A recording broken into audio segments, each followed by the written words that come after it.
ilaw. Shanti, anak. Aba, dumating ka pa. Alam mo ba, pumunta dito si Miss Vanessa kanina. Muntik na ang gibayin yung pintuan eh. Pinapalayas na tayo kasi ilang buwan na tayong hindi nakakapagbayad. Man, Shanti.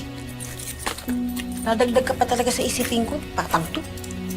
Wow, sorry ah. Apo. Ang apo ko. Ganda-ganda. Oh, ito oh. Binili ko yan sa palengke kanina. Mga litrato ng mga Korean na artista. Alam ko mahilig ka sa mga K-pop. Magpa-picture ka sa kanila pagdating mo sa Korea, ha? Sige, tay. Pero siya talaga si Shanti. Siya yung apo mo. Ako yung anak mo, si Mildred.